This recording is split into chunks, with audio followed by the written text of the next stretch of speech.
Bom dia, galera do oitavo ano, aqui é o professor Fabiano, tá, de Geografia. A gente vai iniciar o segundo bimestre, tá, com o tema Regionalização do Espaço Mundial, tá. Então, galera, a gente está aí observando o mapa mundi, né? A gente vê o conjunto de terras emersas, né, os continentes separados por fronteiras e limites, tanto territoriais como marítimos, né? Tá? E observamos aí, né, que quase toda a superfície da Terra ela é regionalizada em Estados-nações, tá? Cada continente aí tem seus respectivos, tá, estados, nações, tá? Algumas áreas delas, como por exemplo a Antártida, são áreas inóspitas, ou seja, áreas inabitáveis para viver diretamente ou fixamente nesse continente frio, tá? Ainda não foram divididos em países, esse continente, tá? Mas se tornaram áreas de muita influência de outros países para apenas pesquisas científicas. A gente tem bases militares, né, com diversos especialistas, como botânicos, biólogos, oceanógrafos, tá? Que estudam, pesquisam e investigam, tá, a Antártida, tá?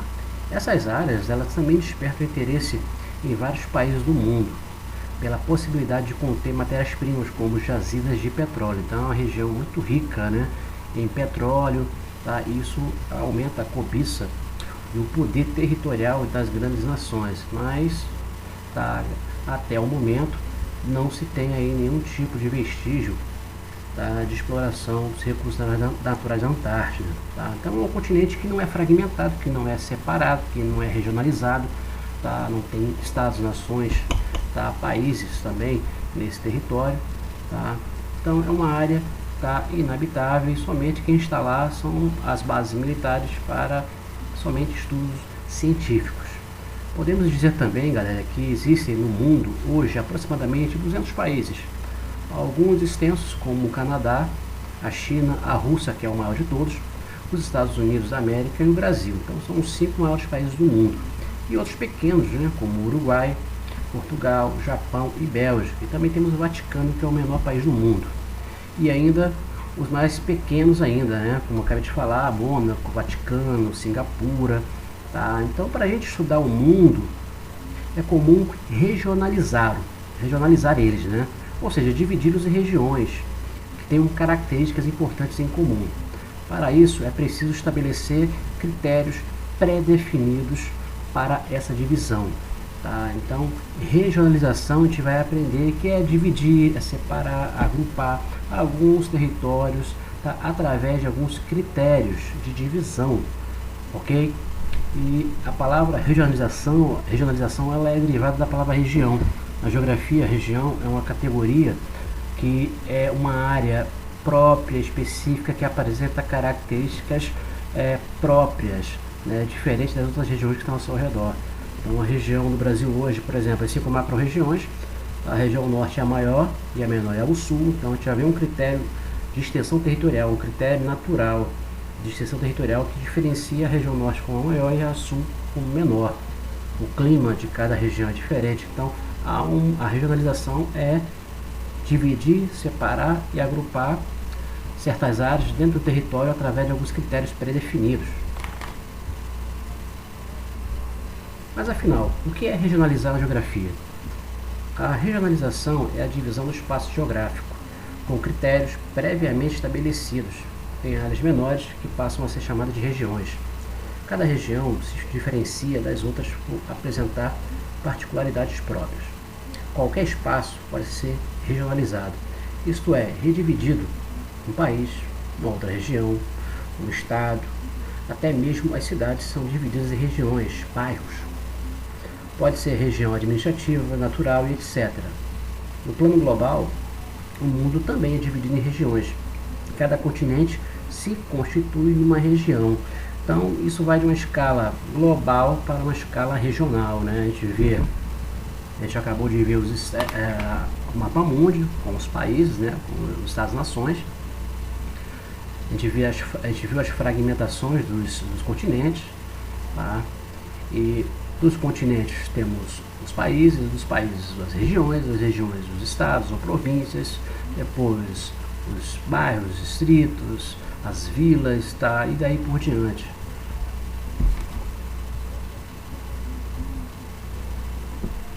Divisão das terras emersas, né? Esse critério aqui é um critério, tá, geográfico natural, onde o planeta, o conjunto de terras emersas, ela é separada por esses continentes aqui, ó: Europa, Ásia, continente africano,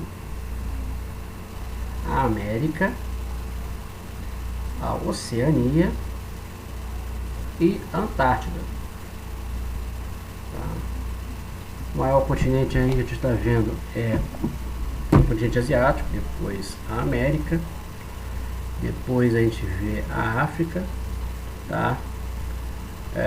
Depois a gente vê a Antártida, Europa e Oceania. São os 6 continentes que fazem parte do conjunto de terras emersas. Tá? Esse critério para separar a divisão dos continentes aqui, esse agrupamento, essa divisão, é o critério geográfico natural. Tá? A gente vê aqui a América, né, que tem uma extensão latitudinal muito grande, ó, norte-sul. Tá? A Ásia tem uma extensão longitudinal de oeste para leste. Tá? A gente vê a África também fazendo parte tanto no hemisfério norte, sul, leste e oeste. Tá?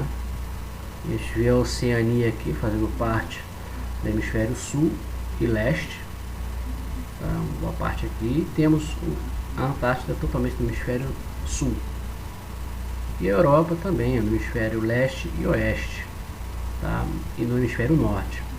Tá? Então essa é a posição geográfica dos continentes. Tá? Então essa divisão aí é a divisão geográfica natural pré-definida para separar os continentes. Tá? Tanto de uma forma territorial aqui entre a Europa e a Ásia, né? E como de uma forma, né, por exemplo, aqui territorial com a África, né? Entre a América e a África, que é o Oceano Atlântico.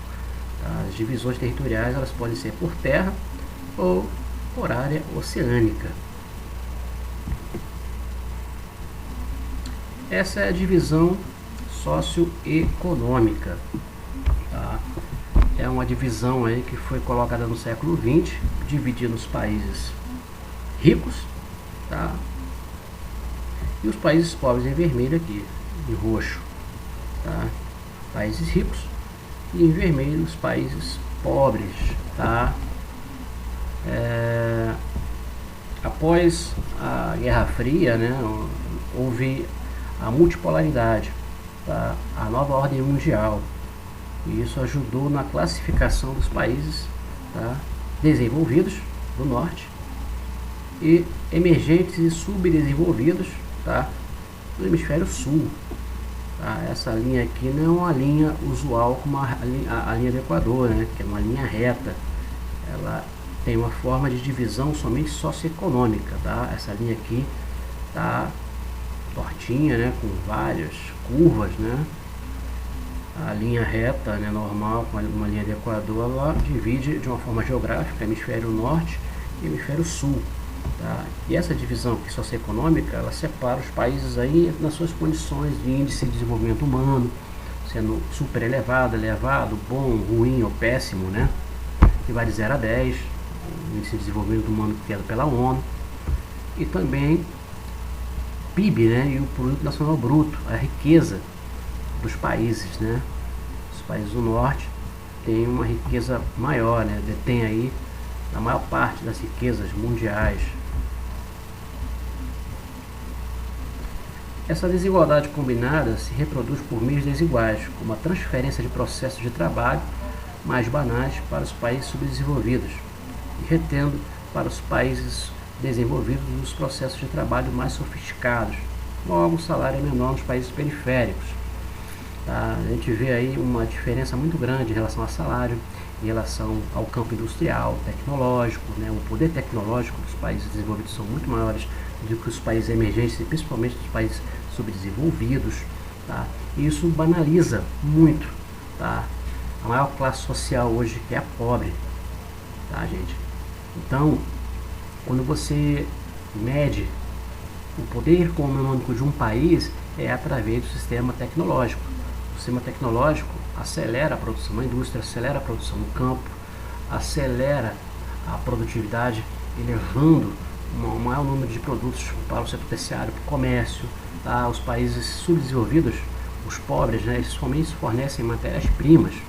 Tá? Então, na divisão internacional do trabalho, há um grau de subordinação, uma hierarquia desigual, tá? Em que o país desenvolvido, ele capta, ele absorve toda a matéria-prima dos países pobres, subdesenvolvidos, processam essa matéria-prima, transforma essa matéria-prima em produtos industrializados, tá?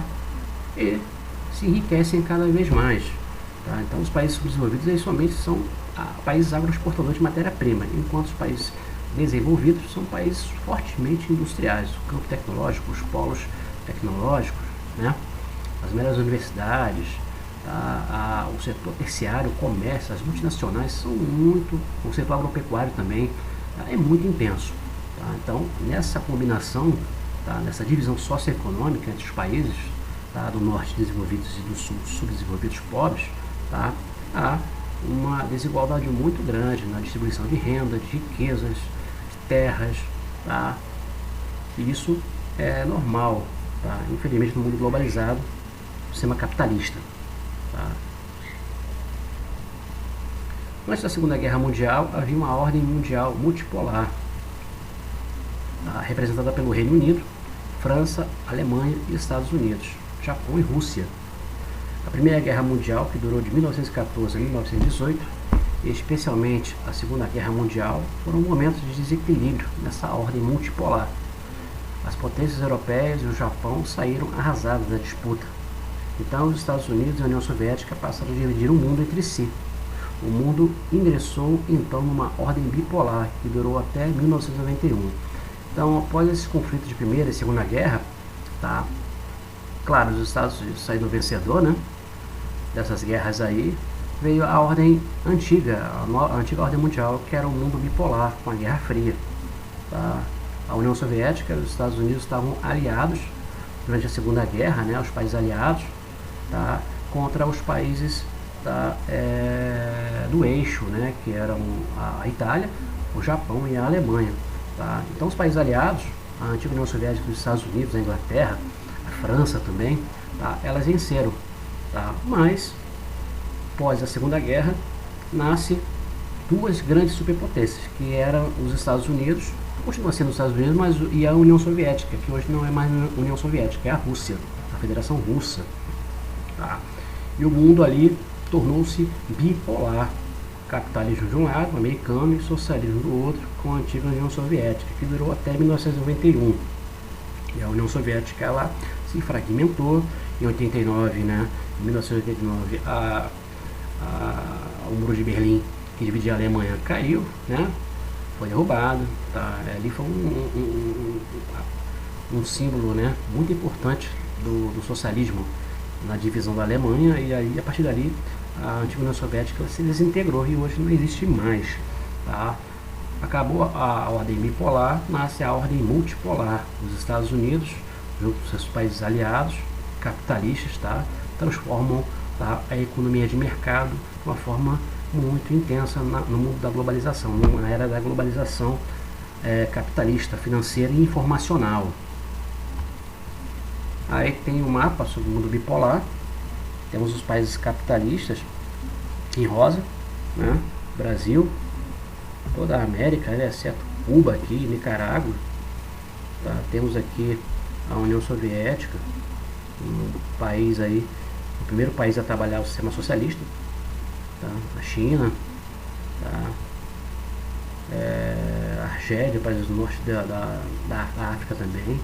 Tá? Os países em verde aí, todos os países socialistas. Os países neutros são os que estão com essas linhas horizontais, tá? Hoje a dúvida é: qual a nova ordem mundial? Seria monopolar, como os Estados Unidos dominando o mundo, ou multipolar, destacando-se principalmente o Japão, os Estados Unidos, Europa e China? A economia mundial indica a multipolaridade como o predomínio dos Estados Unidos e a forte presença dos BRICS, principalmente a China, que tem uma economia saudável, Atualmente, né, os Estados Unidos vem passando por uma séria crise, porém seu papel de país dominante é representante máximo do capitalismo. É ressaltado pelo fato de que vários setores e países no mundo sofrem com efeitos dessa crise. Tá? Então, a nova ordem mundial hoje diz que os Estados Unidos não está mais sozinho. Tá? Há outros atores, tá, que eram coadjuvantes, que hoje são atores principais junto com os americanos, principalmente a China. Né? A China que sofreu uma industrialização tardia, ou seja, a indústria na China chegou de uma forma muito recente, igual parecido com o Brasil, né? Era um país comunista, socialista, e hoje é um país com uma economia de mercado muito forte. A gente vê vários produtos da China aqui no Brasil e em todo o mundo, tá? Multinacionais chinesas, tá? Mas a política ainda continua sendo socialista. Tá? A China passou o Japão na economia mundial, tá? A Alemanha também, nas duas guerras, tá? Principalmente na Segunda Guerra, saiu arrasada e hoje é a maior economia da União Europeia. Tá? A Itália também, tá? Os países do BRICS, né? Os grupos de países emergentes, Brasil, Rússia, Índia, China e África do Sul, também são países, tá, de segundo escalão. Né? Hoje a gente classifica os países de que maneira no mundo multipolar? Os países desenvolvidos, ricos, com IDH elevado, os países emergentes, tá, com a economia crescente, com IDH bom, tá, e médio, tá, e os países terceiro mundo, que eram antigamente, hoje são países subdesenvolvidos. Então essa é a classificação dos países no mundo multipolar. Na antiga ordem, no mundo bipolar, eram os países de primeiro mundo capitalistas, países de segundo mundo socialistas e os países de terceiro mundo pobres, subdesenvolvidos. Tá? Então isso significa que hoje os Estados Unidos não está mais sozinho. O mundo é multipolar, a palavra multi significa diversos. Há diversos países que eram coadjuvantes que hoje são atores principais junto com os Estados Unidos. Então os Estados Unidos não está sozinho. E a China hoje poderá, né, daqui a alguns anos, até 2050, por exemplo, alguns especialistas dizem que a China poderá passar os Estados Unidos na economia mundial. Mas lembrando bem que a China é um país com um sistema político socialista, mas a economia é capitalista. Porque se ela fosse ainda socialista na sua economia, a China hoje não seria, não teria um grande destaque no cenário econômico mundial. Polos de poder e influência. Tá? Aqui a gente vê uma divisão regional, tá, em poder tecnológico, em poder econômico, tá, na economia global. Tá? A gente vê os Estados Unidos, esses países aqui, ó, em asterísticos, né? Temos também aqui, ó, a Europa Ocidental em especial e o Japão, tá, como áreas de influência econômica, tá, aqui no globo terrestre, aqui no mapa mundi. O Japão influencia muito, ó, as áreas da Oceania, tá, também aqui no Sudeste Asiático. Tá. A gente tem a Europa aqui, ó, que influencia muito a África, né? E os Estados Unidos influencia toda a América. Ou seja, o que significa isso, gente? É o poder econômico, o poder tecnológico, o poder financeiro, tá? O poder global, tá? Em suas respectivas moedas serem mais fortes do que as demais áreas de influência aqui. Tá? Temos a Europa Ocidental, a Alemanha, os Estados Unidos e o Japão. Hoje temos a China também, tá? Essa área aqui toda também está influenciada pela China, tá? Mas de uma forma indireta a China também tem uma grande influência na economia de mercado em todo o mundo. Então hoje a China ela tem uma importância maior do que o Japão, tá? Então é isso, galera. Então qualquer dúvida vocês entrem em contato comigo, tá? Isso aí é só um inicinho do segundo bimestre, tá? Aos poucos a gente vai falar um pouco mais aí sobre os outros assuntos, tá? Qualquer dúvida, só me chamar que eu vou estar online, tá? Para conversar com vocês, ok? Na plataforma eu vou deixar, tá, todas as atividades para vocês fazerem, ok? Então, bons estudos e até a próxima.